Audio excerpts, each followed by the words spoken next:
Barrister শিশির মনির, আসন সমঝোতার কথা যেহেতু বললেন, আসন সমঝোতা আসলে কত দূর? এনসিপি কে আপনারা ঠিক কত আসনের প্রপোজাল? উইথড্রয়ালের একটা ডেট আছে, আপনি দেখবেন ইলেকশন শিডিউলের মধ্যে ওই নমিনেশন পেপার উইথড্রয়ালের সময় কিছু পরিবর্তন হয়। বাই এন্ড লার্জ এটি 30-তে রূপান্তরিত হবে বলে এখনো পর্যন্ত এরকমই একটি কথাবার্তার ভিত্তিতে সমঝোতার প্ল্যান নিয়ে আগানো হচ্ছে। জি, এবং যেহেতু বিগার এজেন্ডায় we agreed to continue to ensure accountable Bangladesh, সেজন্য আসন সমঝোতা নিয়ে আর কোনো অসুবিধা হবে না বলে আমি মনে করি। জি, এনসিপি মনে হচ্ছিল অনেকটা বিএনপির সাথে বোধহয় জোট করে ফেললো, সেখান থেকে আজকে আসলে এনসিপি শেষ পর্যন্ত আপনাদের সঙ্গেই গেল। প্রথম প্রশ্ন, কি করে এনসিপিকে আপনাদের সঙ্গে আনলেন অথবা তারা এলো? দ্বিতীয় প্রশ্ন, এই কর্নেল অলির কথা ব্যারিস্টার রুমিন ফারহানা বলছিলেন, আপনি শুনছিলেন যে তিনি আসলে বিএনপি কেন জামাতের সঙ্গে, সেই জন্য গোসা করে তিনি বিএনপির সঙ্গ ছেড়েছিলেন।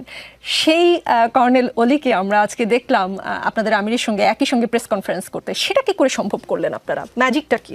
দুটো ম্যাজিক্যাল প্রশ্ন করেছেন আপনি। একটি ম্যাজিক্যাল প্রশ্ন করেছেন যে এনসিপি কি করে এলো বা আমরাই বা কি করে আনলাম। তো এই পার্টে এজেন্ডার মিল হয়েছে, পারপাসের মিল হয়েছে, কর্মের মিল হয়েছে। That's why we are together. এটাকে অন্যভাবে দেখার কোনো স্কোপ এখানে নাই।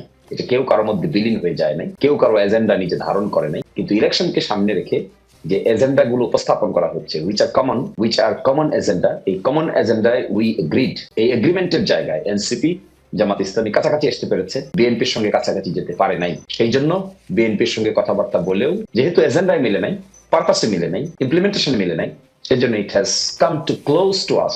জামাত Islami and NCP become closer in terms of implementation of common agenda. Second বলছেন যে কর্নেল অলি সাহেবের। দেখুন, পরিবর্তন human life is one of the important phenomena. People changes, mind changes, situation changes, circumstances changes. যে circumstances এ বসে আমি আপনার সঙ্গে আর্গুমেন্ট করছি, এই circumstances আর আপনার স্টুডিওতে বসে যদি আমি আর্গুমেন্ট করতাম, situation could have been different. যে সিচুয়েশনে এখনকার নির্বাচন হতে যাচ্ছে আর যে সিচুয়েশনে তিনি বিরোধিতা করেছিলেন, the situation is far more different than it was before. ফলে আমি ওনার এই পরিবর্তনটাকে আমি দেখতে চাই this is some sort of dynamism. আপনি যখন আপনার পরিবর্তন স্ট্র্যাটেজি রিস্ট্র্যাটেজিস করেন, কৌশলকে পুনঃকৌশল করেন, রিকৌশল করেন, করতে পারেন।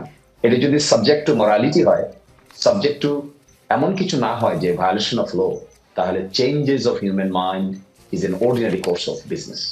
এবং এটি হয়, এটি অতীতেও হয়েছে, বর্তমানেও হচ্ছে। আমরা এক্সপেক্ট করবো এটার মধ্যে স্টেবিলিটি থাকবে, এটার মধ্যে কমন ডিজাইন থাকবে, পারপাসিভ হবে, দেশকে প্রাধান্য দেওয়া হবে। এটি হবে আমাদের মূল পারপাস।